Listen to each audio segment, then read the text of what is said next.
All right. Hey, folks. It's great to be back again. Happy New Year, at least for us from MeteorJS community and the TWIM team. So, and by the way, if you don't know what TWIM is, and we've used that contraction a few times now, it's this week of MeteorJS.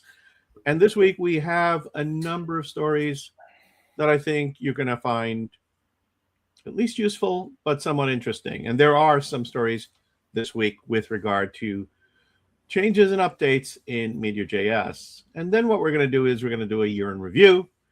And I think that's what some of you have come here for, to hear what our thoughts are in terms of what has happened in the space over the last year. Interestingly enough, also, you may have noticed that we haven't been around on a regular basis. We normally do a weekly podcast, and we haven't been doing that since, I would say, probably November-ish. We've had 2-week hiatuses here and there, and we're going to get into a little bit towards the end of the program as to why that is. But I got to tell you, part of the issue I've had has been about $13,000 in unexpected bills.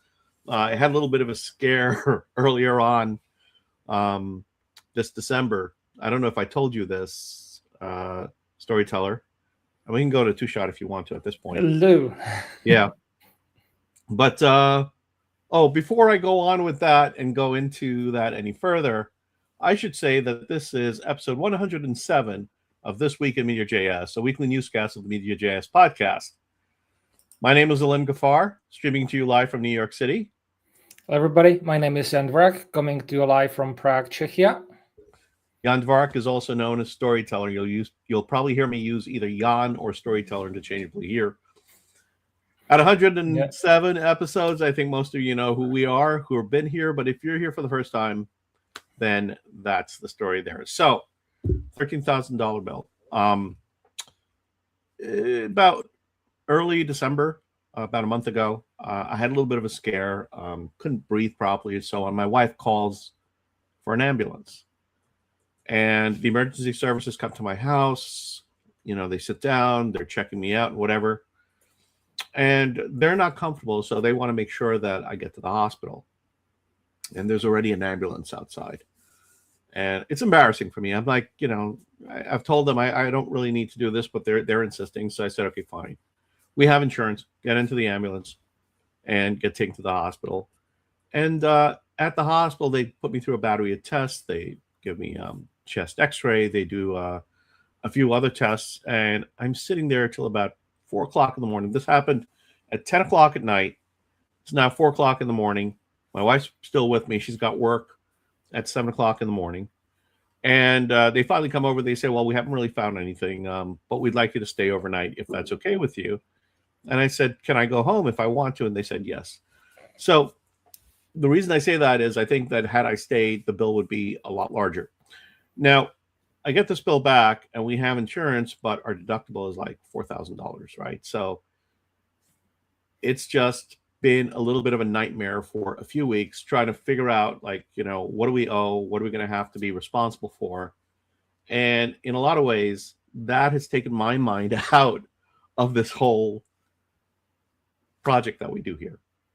And Christmas was coming. So there was Christmas to deal with, and then there was New Year's to deal with. And anyway, long story short, we finally have our settled piece of the bill. It's still a lot of money, but it's not $13,000, but it's not $4,000 either. It's in between there.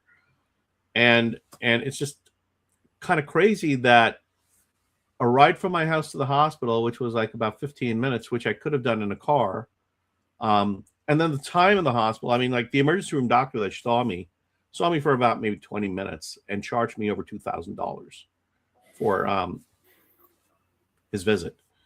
Don't we wish as developers we could get $2,000 for half an hour, right, of time? Yeah. So, but I don't even think that he's getting that money. I think that's the hospital billing on his behalf. So, anyway, it's just a really strange and interesting world that we live in, and I've never had that part of the experience before. So that was a little bit of a shock to me, and anyway, now I'm in a better headspace. I know what I owe. It's not $13,000. I don't know about you guys, but to me, $13,000 is a lot of money for a set of services that I don't think really should cost that much. But having said that, here we are. So that is my little bit of a rant on the American healthcare system, Jan. And with that, if you want to add something to it or so on, otherwise, you know what, it might be better for us to just get right into the news and do what we normally do. Yes, absolutely. So let us skip. Well, let's go with this view. It's been a while since I've played with this. Yeah. And let's see what we have in the news section. Mostly security related, so not a happy topic. Kind of to start of the year, or in this case, to finish the year. And we start with the big. I think everybody who uses React has heard about this. There has been multiple security vulnerabilities. We've already covered some of them last year, but there have been more afterwards, which is kind of normal. Once you start, digging, you find a big one, and then you start digging around, you find a few more. So there were a few more. So there was another patch released for React, and this, in particular, this is all related to server components and all the server rendering stuff that the React team has been pushing. So that's where these things come from. And make sure you're up to date on React, especially if you're using server-side components. If you're not using server-side components, then there isn't really that much of a rush to update. But at the same time, updating really doesn't affect you in any way. So if you want all the juicy details, we've covered like the big ones last year, and this is just a few more on top of it, but not as big one as the previous one. So that's when it comes to React. And sadly, we had another technology that we are very much fond of that had an issue. Are you talking about MongoDB? Yes. Yeah. So this is what I think some people are calling the Christmas surprise, the Christmas present that we didn't want to hear about. It's titled here in their blog post, December 25th. I think it was actually published on the 29th. But here's sort of the rundown on things. Yep. MongoDB said that they found what they call a zlib compressed protocol header length error that might allow uninitialized memory heaps to be read, and which basically means that you can get an unauthorized client to read some user data or some privileged data, and that's a problem. That's a big problem. So the article that they've got, kind of runs through a timeline that they said that they discovered this as part of their routine audit, and as they were going through this, they found this on December 12th, right? December 14th. Between the 12th and 14th, they worked to try to validate it and to develop a fix. On the 15th to 17th, they developed a rollout plan to make sure that they could deploy this safely and at scale, and started patching all the servers in Atlas. Atlas is the cloud-hosted environment for MongoDB, the one that MongoDB runs. And by the 17th, at about noon, they completed patching. I don't know if it's noon or if it's, by about noon, they finished patching the majority of the fleet. And by the 5 o'clock in the afternoon, they had some maintenance windows. It is a feature in Atlas, and that allowed their customers to control when these routine updates to Atlas happen. So they were proactively getting in touch with their customers and saying, hey, we've got this thing happening here. We have this vulnerability. You should allow this to go forward. And by the 18th, they had finished patching all of Atlas. By the 19th, they published the vulnerability as part of the standard CVE process. And on the 23rd, they updated and let people know through the MongoDB community that this was an issue. Okay. Now they have this article and it's out there. But what's really interesting, and what really is the thing that kind of takes the cake on all of this is someone went in afterwards, a security expert from another firm, and decided to create a repo exploiting this vulnerability and put it up there. And that was sort of the Christmas surprise. It's as soon as they read it, they did this. They kind of like put it out there, and I'll be a little defensive on the side of the person that did the exploit, because MongoDB said, look, I mean, there are a lot of instances out there on the community servers. We let people that know, but we don't think it's going to be that much of a problem. They kind of said that, and I think this was sort of like, really. Here's the exploit. You figure it out for yourself, whether or not you want to do it. Challenge accepted. Yeah, it's a challenge accepted. Exactly. And so, that gets out in the wild. For a few days, nothing happens, really. It's out there. But other people report on the fact that here's this vulnerability, MongoBleed, and that there is this repo where you can actually, and by the way, it's sort of like, it was sort of shocking, right? I mean, people are clutching their pearls. Oh my, you are publishing the very exploit that can, make people's databases vulnerable. This is not a good thing. And I think there's something to be said about that. There is an article afterwards about this, by the way. So I think the next link that we have is to the CVE record itself, right? Mm-hmm. And then this is from that guy's, from Akamai. Akamai has an article that tries to explain the whole thing. Yeah, they have also very nice graphs and flows to understand. So check it out. And then of course, somebody else popped in with a very, very double pulsar, I think is the blog post on Medium, right? With a very, very provocative title: Merry Christmas Day, have a Mongo security DB incident. And, and said that somebody from Elastic Security decided to post an exploit on Christmas Day. And here's the exploit. And it's, by the way, and then they said that they were able to validate it and turn out that there was that exploit. They could see it.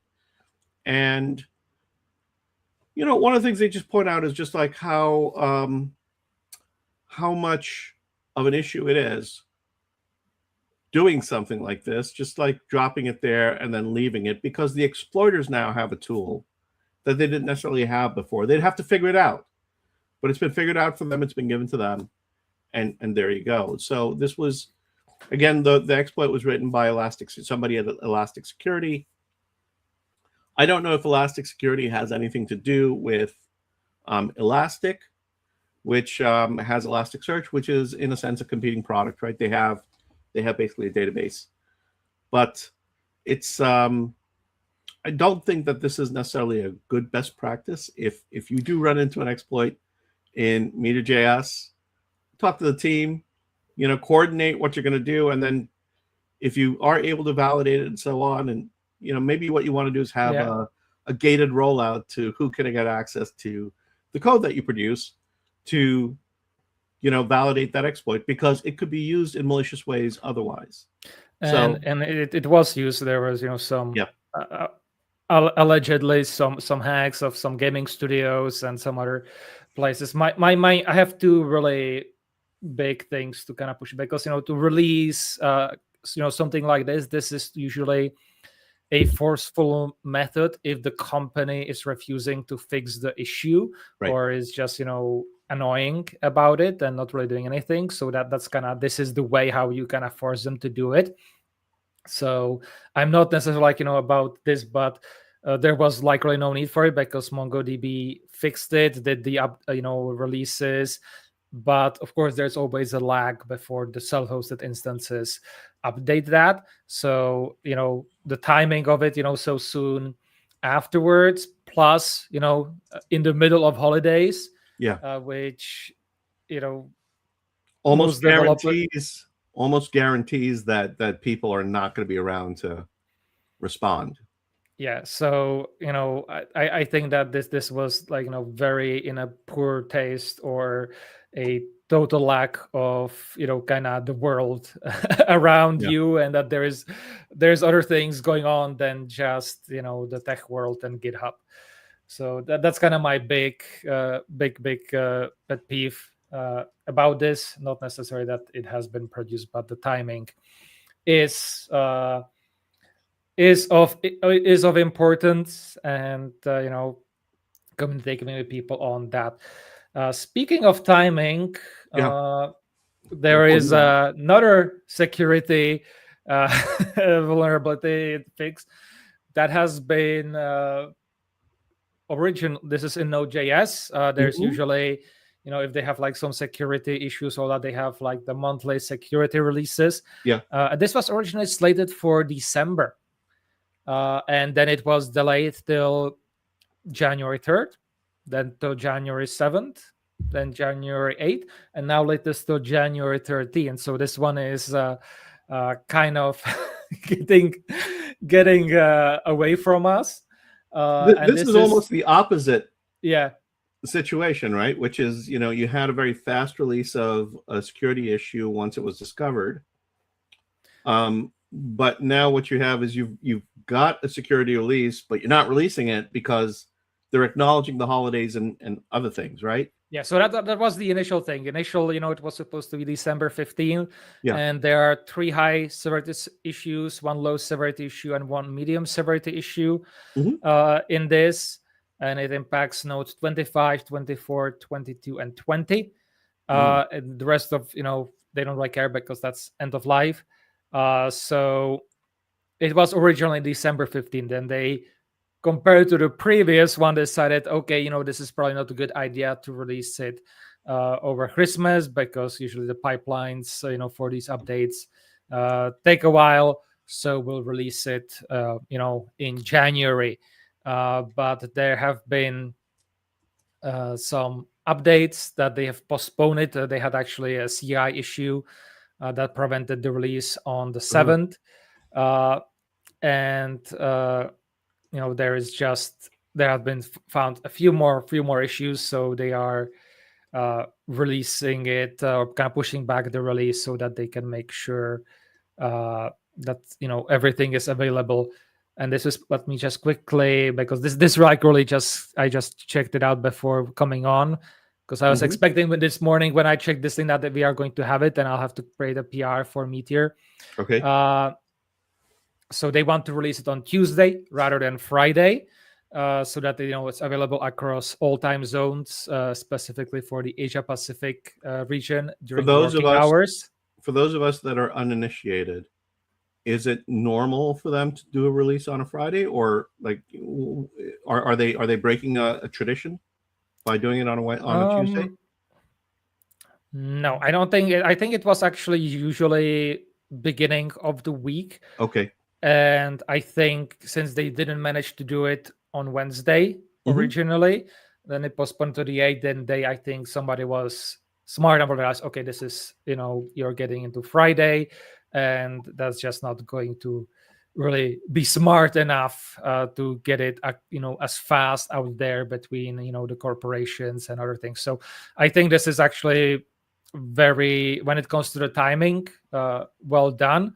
Yeah. As long as we don't really know what are the security issues, and they are, no known, at least, big exploits or anything like that. So, from that point, but for example, if somebody came out now with a repository that would be exploiting one of these issues, then I think it would switch to immediate release, no questions asked, and that's kind of how it should be. So in this way, I would say big kudos for thinking beyond just the technical and immediate, and thinking about how to properly time it. And this has been something that has been the issue of releases, when, where, how many, something that has been a very long ongoing discussion within Node. And I'm actually I would say very happy about how they have kind of progressed. And this is, again, years of discussion and practice and working with the industry. Well, it seems like getting the releases out for any bit of software is more than just on your own whim. It really reminds people, I think, just how much of a collaborative effort it is just to make sure that things get released, especially in an open source community. All right, really cool. Is there anything else you want to add with regard to this security release? No, keep your eyes out on it. I will create a PR once it's out for Meteor, so it will be in the latest Meteor as well. So it will be 3.4. Okay, so I guess this is back in my court now. Yep. So we're getting away now from security and sort of looking broadly at some of the things that have happened over the year. And we're going to talk, I think, a little more about that after we're done with all the news. But there was an article. I don't know whether or not you'll agree with the article on what it finds as the general themes and ideas, and maybe the most interesting or representative articles regarding JavaScript and JavaScript world for what happened this year. But a couple of things that they point out that happened in this article, I thought was, on tack, but maybe not entirely. One is the impact that AI has had on programming community. I think one of the things they said in it is that, besides there was a general fear that it was going to take everybody's jobs, and now we're learning that we can actually use it as a tool to enhance our jobs. And I think that's been understood, but I think the fear part of the job thing is still not something that folks should. I don't want people to be fearful unnecessarily, but I think that we can't avoid the idea or the thought that it is going to have a significant impact on work and how we do things. By the way, there's a story today that I heard about Tailwind. We could probably talk about that later on. Yeah. I think probably for next time for predictions, and we might touch on it as well. But Tailwind going into back anyway. My point is that the way it's hitting right now, the impacts on people's living is going to be significant, and we're not going to see how it all gets restructured. But there are going to be people that win. There are going to be people that lose. It's not everybody, but I don't necessarily agree on the premise that it's sort of a very glib premise that we found out that it's not really going to get rid of jobs. It's going to help us. I don't know. But one of the other themes that they talk about, and I believe is a real theme, and we'll talk about that a little more, is this notion that there has been a movement towards more simplified JavaScript programming. What I mean by that is a lot of the frameworks that we use to help us build websites and web applications have gotten really complicated. They've gone from things that were relatively simple to hide some complexity to allow us to work productively, to becoming instruments of their own, which you have to spend a lot of time learning and becoming experts in order to use them effectively. And they make an observation that this has sort of led to a rise in simpler frameworks like. And by the way, I mean, this goes back a few years, when React and Angular, when Angular became complicated, right, and had its four-way, data model, right? React came out, it was far simpler. And then React started getting crufty. And then Vue came out, and then Vue started getting a little, it started growing a little more. And then Svelte came out. And, we see this over and over again. And now they're talking about HTMX and Hotwire as those things. But the big points that they make here, and a lot that I agree with, is that some of the things that if you didn't pay attention to it and you didn't notice it, ECMAScript 2025 came out this year, and it brings with it a number of changes. All of us should spend some time getting to know those. There's an article that they point to, the 10 JavaScript concepts you need to succeed in Node. And it's not simply about general concepts, but it's really understanding how the engine works and how your data gets processed and how it actually executes and so on. I think that's an article that in the article that I'm talking about here, there is a link to that article, and it's worth taking a look at. Including, by the way, there's another article that's called The Intro to Nitro, the server engine built for modern JavaScript. And Nitro is what was it before? Was it SpiderMonkey or something like that? That used to be the engine, or no? It was no. I don't remember what the engine name was, but it was. But in any case, the thing that actually runs and executes JavaScript, Nitro, which is very efficient, very fast. It's made your code even more performant. Again, it's one of those things that we should spend some time getting to know. Now, there is another article I haven't read yet, and I want to read, which is called Intro to Nest.js, which is for server-side development on Node.js. It's apparently something that's that goes hand in hand with Nitro. It handles the architecture, and it's become, as they say, the gold standard for serious scalable backend engineering. Have you played with it? Do you know about it? Because I've heard about Nitro, I think, if I remember correctly. Maybe I'm missing something. And it was actually in a context that regular devs really should not be touching it. That this is more for the frameworks and it's like really super deep in things.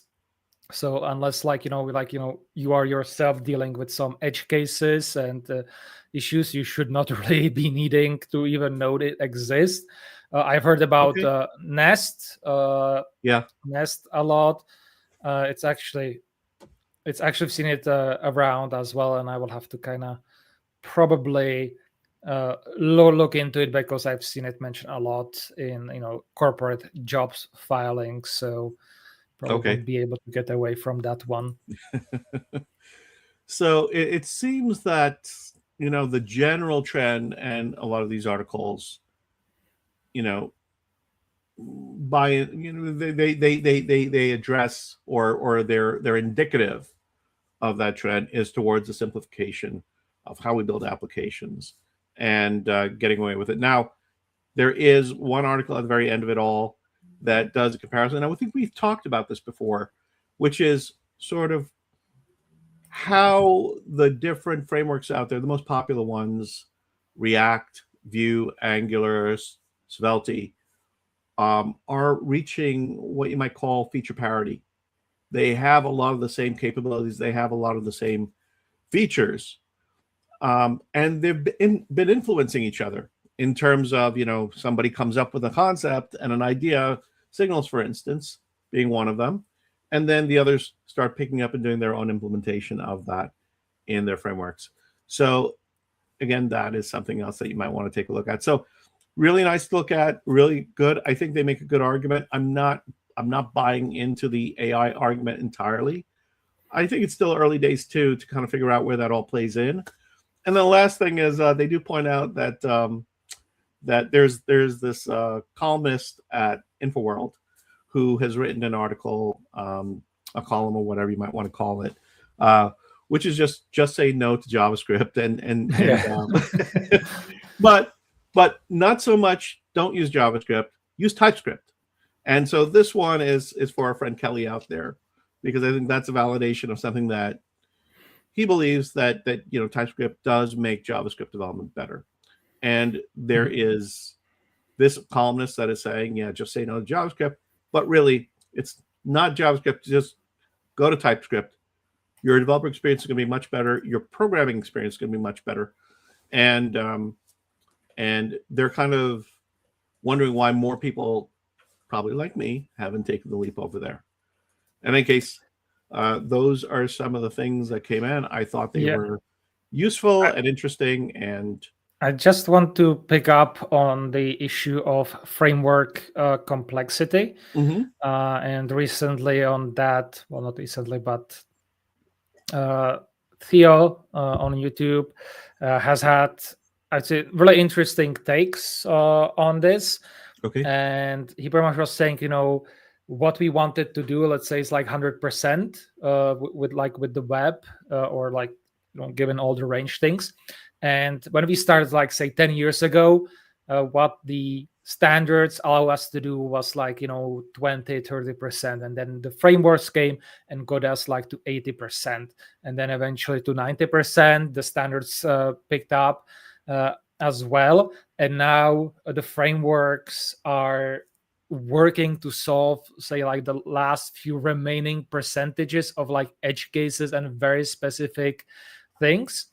And for me, that and as a result of that, it pollutes kind of the simplicity and everything, because a lot of the edge cases, it means things have to be complicated. You have to put in a lot of extra code, a lot of, say, if statements, for example, and so on. And that then kind of pollutes the simplicity of everything. So it's very much about, again, picking up the right tool, and then also maybe saying, or learning to say no when it comes like to feature requests. Then I think that's kind of one of the big things that am still really learning to say is no, because when suddenly somebody comes and say, hey, I would like, I love what you're doing, I would like, for it to do this and that, there's kind of excitement, somebody's using what I'm doing and I want to satisfy them, and all that stuff. So that's I think that maybe instead of kind of with the server side components, instead of maybe building like an extra or like additional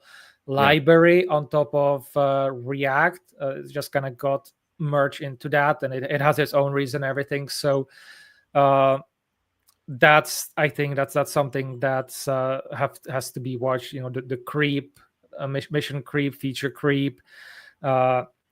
And I think what's also kind of happening, thankfully, with a lot of the new frameworks is that you kind of build on top of, and that's also the reason why they are so lightweight, of the new existing standards that have been implemented. And I think we'll kind of see that. So that will be kind of the bane. That will be a bane of, I think, the older frameworks trying to catch up with all of these new adjustments without sacrificing a lot of backward compatibility. And we kind of see it, I would say, at least for me, today in React when it comes to signals. Well, I would say if you're starting a framework now, right, you don't have all the baggage of all the history of the things that the browser couldn't do 5 years ago, 4 years ago, 10 years ago, which many of these other frameworks were trying to solve at the time. And you're right. I mean, now that the standards have improved, and also JavaScript, right, the language itself, that, this, those were unsolved problems back then. I agree. And now where the supporting technologies, JavaScript or the browser or the runtimes themselves have taken care of it, then there's no need for some of those features.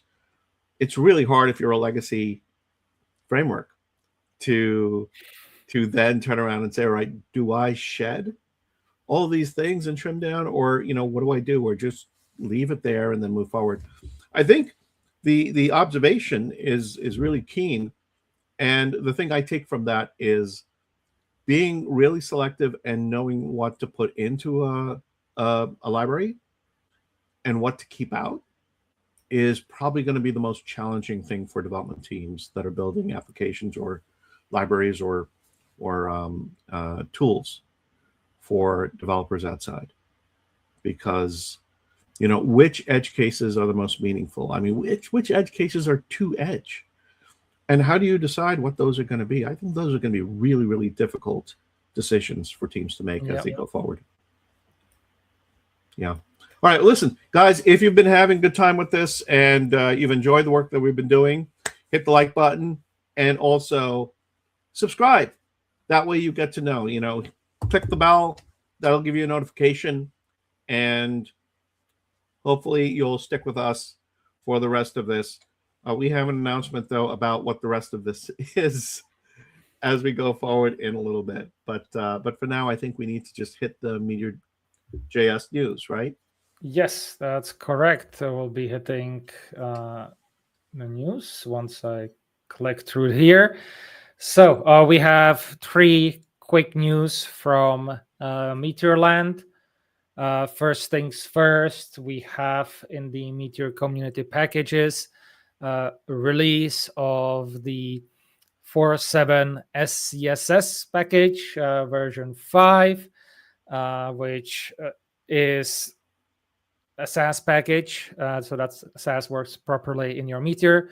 Big thing is that it's SaaS itself is no longer bundled, so you just install SaaS or SaaS embedded manually via npm, which gives you more control over the version. And we have all the related to that. You have all the modern things that come with it. Let me get to the correct screen. Okay, so we are missing here one slide. Apologies for that. We have Meteor 3.4. Just before this coming on this show, there was a release candidate 3 being released. I think it might be at this point released or being in the process of being released. So we are getting very close to Meteor 3.4.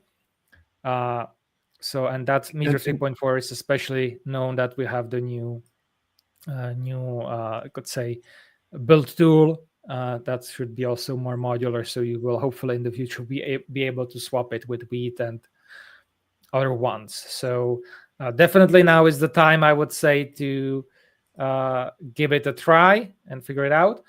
And the third news that we see on the screen is that we have a new APM built for Meteor 3.0 called Sky Signal. So that came up in December. Let me just quickly get the news here. This was from Michael. I don't know his last name. And so yeah, they've built this APM for Meteor 3.0 that's supposed to kind of give you the same things that you have, what you had originally with Kadira and with Monte APM, but specifically for 3.0, and they plan to build up on this and expand this. So this is something I'll be watching very, very closely, and if you have questions, I recommend following the link and going to the forum discussion. So yeah, so Michael's last name is Vogt, Vogt. Yeah. So that is it for Meteor news. I think we'll have much more news once 3.4 is out and all the craziness that it's going to unleash, hopefully. All right. And that brings us to our topic, which is a review of last year. And we did had a little bit of, you could say, prediction or talks about different topics that would be big for 2025. And let me scroll to the notes here. We've talked about Astro and Bun to be kind of on the top, and you were interested in DuckDB, Alim. So yeah, so let's start with Bun, because I mean that's an interesting one, right? Because Bun did turn out to have some legs this year, including with Anthropic making a purchase of that entire project. And now it seems that we're going to really be keeping an eye on that going forward, because one of the big LLM players has made this purchase, and there is something there. And I'm not quite sure what the there is, but there's certainly a lot of money behind it. When you throw a lot of money behind a project, you expect to see some kinds of results. So I think Bun's story captured the attention not just of us at the beginning of the year, but obviously within the capacity of building agents and getting them out there. And I think 2025 was the year of agents and AI. Whether or not it was tremendously successful or not remains to be analyzed and seen, and that's outside of my expertise right now. But certainly, Bun became part of that story. So I think that was a good prediction. I'm not quite sure about Astro though. Yeah, I have to say I was very skeptical of Bun. Did not believe it, so I was proven wrong on this. I strategically said nothing when we were discussing Bun back then, because but really it really got, for example, compared to Dino, I would say big players on board. And I think it's it's definitely here to stay, and it's going to play a role, and we'll discuss this I think next episode as well, about our prediction where that will go. Astro, as you mentioned, while still interesting everything, I might actually be playing with it in the near future, maybe. But it's still, as I said back then, it still does not sit for most of my project, what I would do. And I think it was kind of there, but it really didn't, it wasn't that much in the news, or didn't go anywhere, I would say, super spectacular that it would capture say our attention. Yeah, I don't think we've done many stories about Astro this past year. After I made that prediction, right? So, it really didn't come that far up the radar, And DuckDB, I mean, I thought, boy, that was going to have some legs, but where we spent more time, and I think we've had at least 2 shows about, was FerretDB, and maybe for us it's because that has more relevance. But again, DuckDB is one of those that I don't think has really raised its head very far. It's, for a moment, it was there. And again, we were making predictions off somebody else's predictions. And so that was sort of the constraint. But at the same time, we're batting 33% at this point, right? So, so that's where it is. We're going to keep ourselves honest and accountable. That's Bun's the only thing that really kind of came out of this, guns blazing. So well, let's not beat around the bush. I think the biggest topic in 2025 were AI stuff and all those models we were talking about a lot. There was a lot of fears about AI replacing developers and everything. I think the Bun acquisition by Anthropic and a lot of the stories where some corporations have fired developers just only to rehire them back later. I think the prediction of that did not come true. The future still remains to be seen, but I think we are gonna started, at least towards the end of the year, we've gonna, I think, everybody started a bit settling and getting a bit more comfortable and less panicky with all the AI stuff, especially some of the latest models, which have been really improved a lot when it comes to helping with code. Now, let me just inject something here. I mean, I think you're right that we haven't seen the mass. I mean, there've been mass layoffs at the big tech firms, and some of that has hit engineering and engineers. A lot of that has really been on marketing, HR, support functions. But what I have heard from people I've talked to is that it's getting, if you're an engineer and you got laid off, I'm not saying this is the case for everybody, but there are several people that I've talked to who are finding it really, really hard getting a replacement job now. And so while there might not be massive layoffs, there used to be a sense that, well, if you got laid off from a firm, you get rehired someplace else fairly immediately. And that has not been happening. And it might be AI, but it could be a lot of other things. We have sort of a chaos economy today. So I think firms are very reluctant to go on a hiring spree because they're not quite sure exactly what things look like. So without having like clear predictability into what's going on, I mean, we do have transition in technology, right? Which is big, which is very impactful. So I think they're waiting to see that. But we also have lots of international trade being renegotiated right now. And so that creates a tremendous amount of uncertainty, and it has impact on planning. So the macroeconomic conditions, I think, are playing a big role in tamping down the sort of rehire of engineers. And I think firms also want to see just how much more lift they can get out of these tools with their existing teams. So that seems to be the trend right now. Do you see it that way, or do you see something different? Yes, I think that I could sign under that. I think another thing kind of related, or the big thing is, and I've kind of seen it looking at some job opportunities and everything, is because in the past I was always, kind of, become an expert, in a field and find a niche where you can be expert. Yeah. But now with AI, it kind of looks that kind of the second part of that, become an expert in one specific field, but kind of remain the generalist outlook. I think that might be more of a thing that might be coming up, become more a generalist. And some of the jobs that I have been seeing or the offerings have been like, really you need to know ton of technologies, you need to know everything, from the initial, React, the Express node to, Kubernetes databases and like everything, full stack.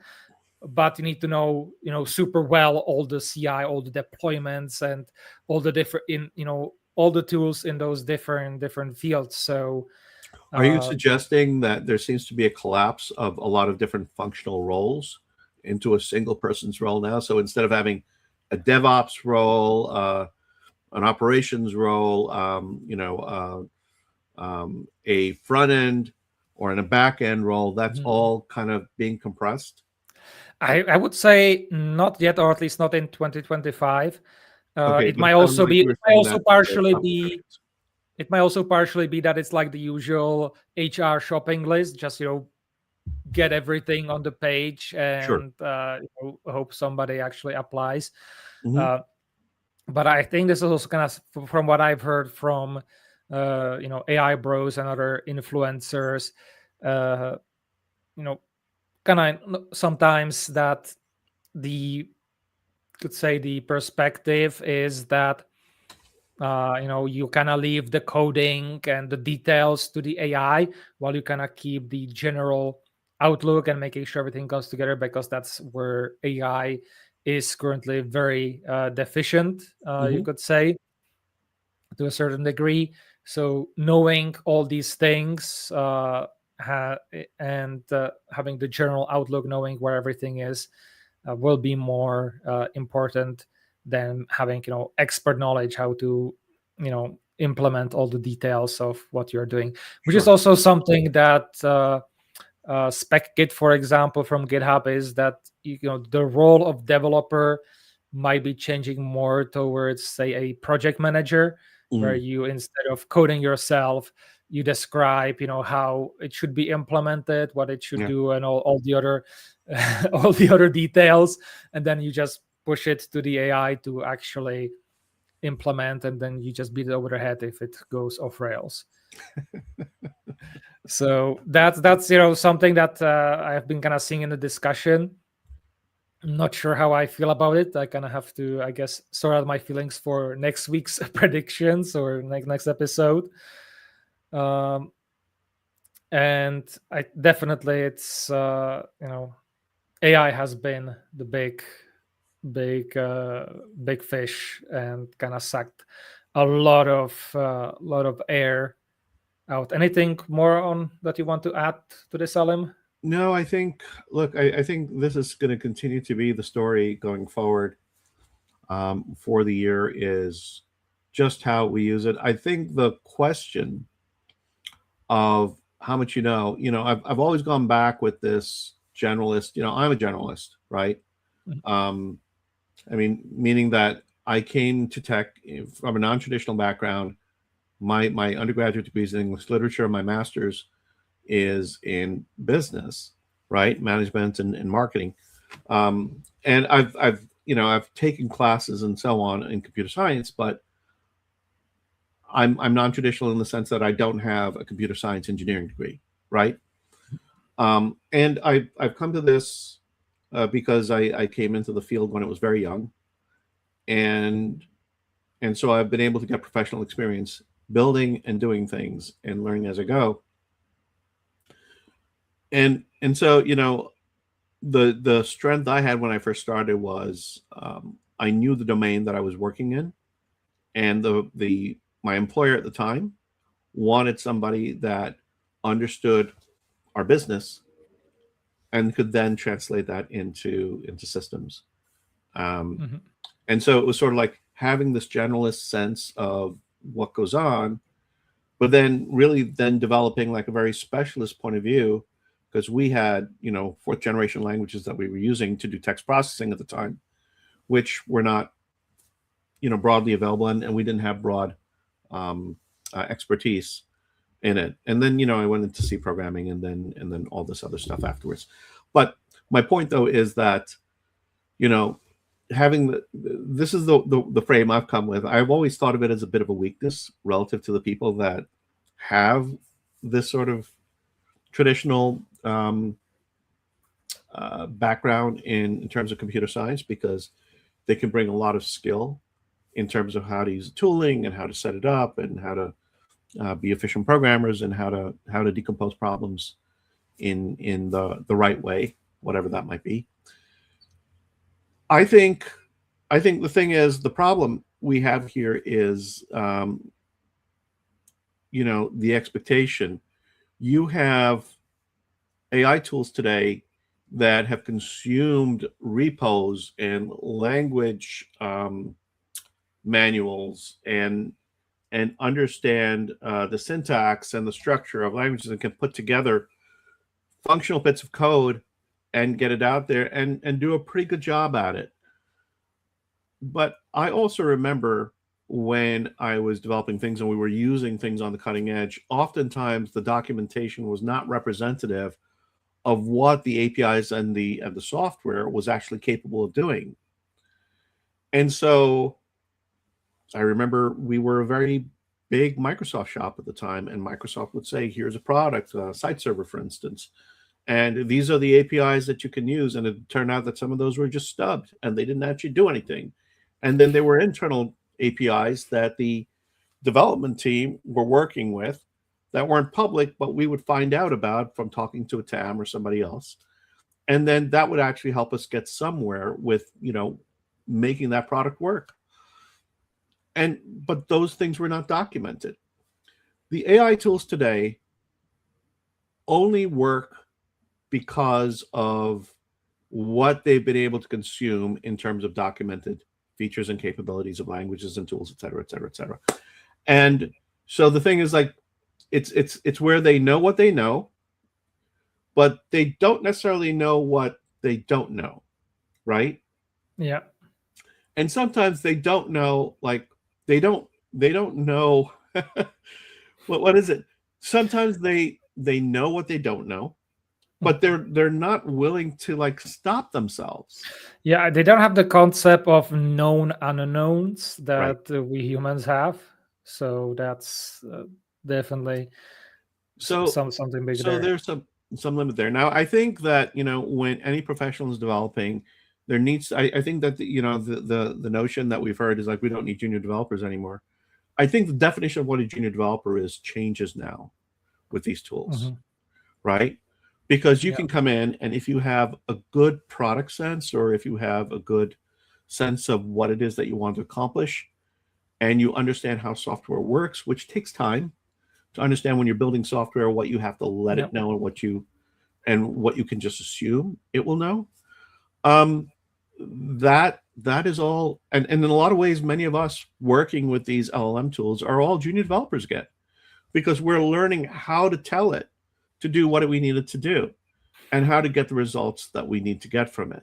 Yeah, And I would say kind of like from this perspective, I have learned a lot about, you could say, how to speak with potentially speak with like junior developers or other people on the team through this, because then, because with AI you have the immediate, feedback. If you say it, if you're missing something, you said it improperly, it will not do what you actually want. So it was more like, for me learning, how do I actually properly translate what I have in here into reality, and that changes how I'm writing issues and everything else. The thing that's also going to be very interesting is because the makers of these tools are trying to make it a little easier for us to get what we want. The nature of prompting is also changing. And as that evolves, like how you interact with it is going to be somewhat different than maybe 2 years ago, maybe 3 years ago. Maybe 3 years ago, you had to be super explicit, right? Mm-hmm. And now, you can kind of like create a context, inject that context in, or have it pre-injected because this is a particular LLM runtime that is tuned for developers, right? So it has some assumptions already built into its context, so that then you can kind of like, instead of having to make that frame in order to get the code that you want, it's already there, right? I think these things are going to have a significant impact on all of us. The younger folks coming in, I think the ones that are what would be typically junior programmers, I think what's going to be is the new definition of junior programmer is going to be, you can actually build something complex with this, but maybe you don't know why it works, language-wise that way, right? Yeah. Maybe you don't understand what the limitations are. Maybe you don't understand where you might hit a Stack Overflow by doing something, with allocating maybe you're using a product or a language that you have to do your own memory allocation and freeing up and management, or maybe there are times where you're doing something and the stacks can go there, but you can actually, even though it does automatic garbage collection, you can actually trigger garbage collection.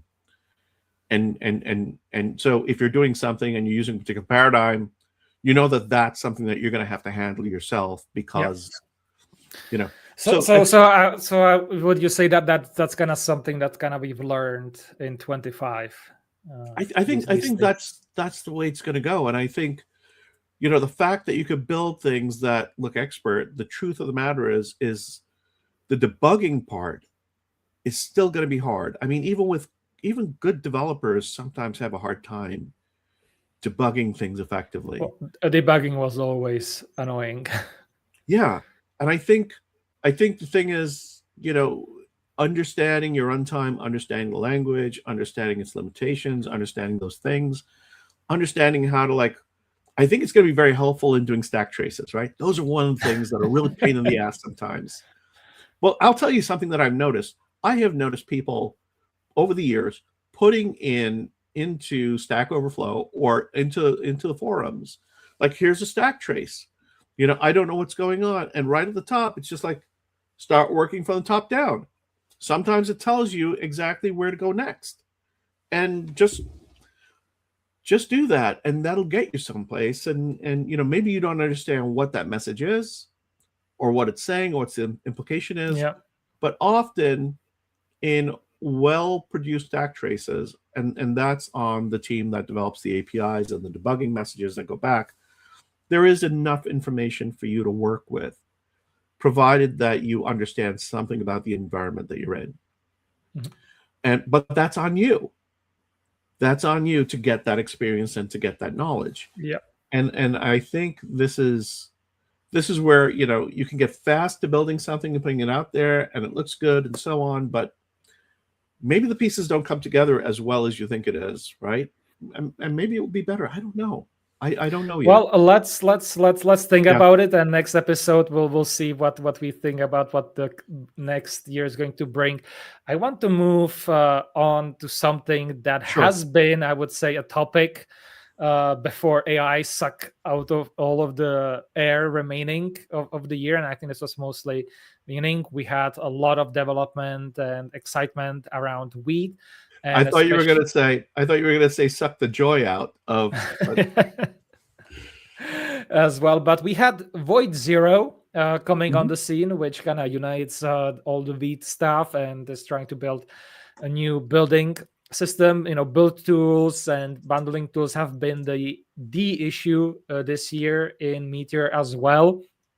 And once again, we have to mention Bun. I think Bun came out. Then there was maybe a part of us also as a reaction, Void Zero. And Bun kind of also then started building its own more advanced build tools, bundling tools, starting competing with Vite as well. So that has been, I think there's been a lot of progress on that.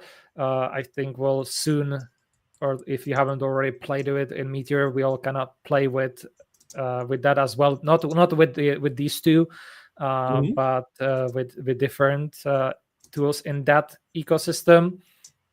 So that's definitely, I think, something that was impactful this year as well. And for Alim, anything that you want to add on this? I don't really know very much, so no, I don't think I could constructively add anything. Thank you. So I'll finish this off with the Meteor. As I mentioned already, we had a lot of hype and work around the build tool, all that stuff.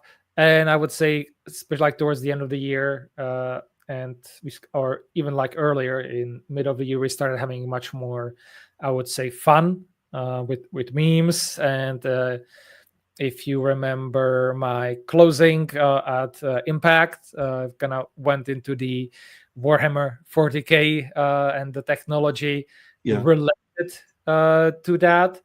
And I think that might be, especially given that how we are outsourcing everything to the AIs, that might to a certain degree become more of a reality where we, the holy machine and let us please produce for us this thing. I think that might be one of the futures, but I'll kind of leave that, I think, as a bonus at the end for the next episode, more on this. So, and I think that's kind of something we need more to have a bit more fun around technology back. I'm actually surprised at just how alive this thread is. It's somebody's always putting something in, and actually, I would say sometimes it's a lot of Lori that's putting stuff in, which is great.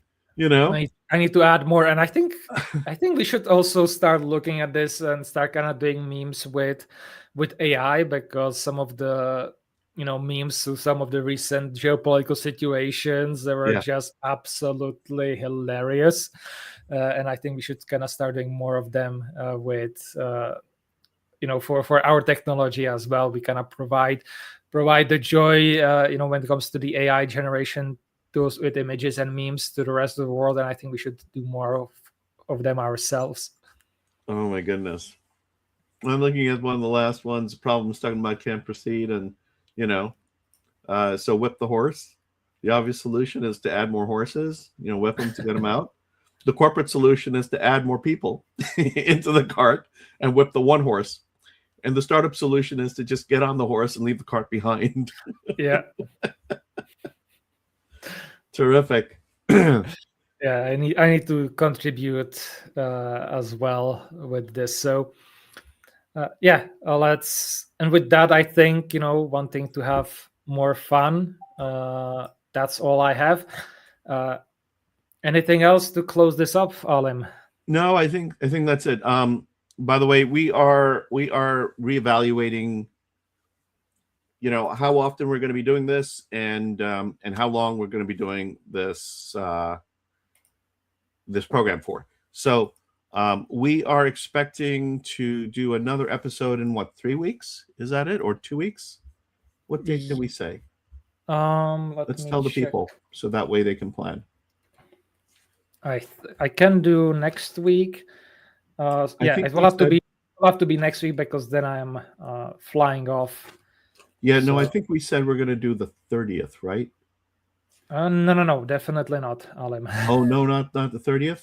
I think we said next week, and then we have next. That's right. We said next week, and then okay. All right. So our next show will be next week, next Friday. We've gone back to our Friday schedule because of complications. So real life is hitting me in certain ways. I might share and talk about that another time, but we're heading back to that for now. So flying off into the sunset. So we have Harry in the maybe, if I get my wings, woo, I'll be flying. Yeah, well, I'll be flying into an exotic location for my friend's wedding. So in a way that I will be enjoying a lot of sunsets. Maybe I'll make a quick video from there as well or something like that. But at the same time, I am not, kind of that I want to annoy you with my once a year vacation and all that stuff. Yeah. So, and no, this time it's not Japan. It's something that came very last, and it will be in the American sphere of influence, closer home. American sphere. That's why I kind of leave it. It's for security purposes, you could say. That's kind of where I leave it for now. That's America can be exotic depending on where you are. Hey, I see by the way the facial hair. Yeah. I think this is in response to, I made a comment maybe a long time ago, I don't know how long ago it was, that that Jan looks perpetually like a teenager, and I think this is his way of saying, no, I'm a man. Yeah, and proving conclusively that he has gone way beyond puberty at this point. It's like, this is this is the real stuff. So it looks good on you. Yeah, I'll have to see if I can keep it, given my future ambitions with Japan, and also me flying abroad, because I don't have that in my passport. I don't think that should be a problem, but somebody told me that it might be a problem. Really? We shall see. But at the same time, I also have glasses in my passport. So. Okay. Because I was going to say that this would go well with like samurai outfit. It's like it's a good look. Well, who knows? We'll see what John Wick. And here we go with the memes. I think I might make something out of this. All right, guys, listen. Thanks for joining us again today, and we hope that you got something useful out of this, something informative. If you would like to put some notes in the comments, let us know that you're around, you appreciate what we're doing, and let us know your thoughts, and we will respond to them. Otherwise, I will say have a great weekend. See you next time. Bye.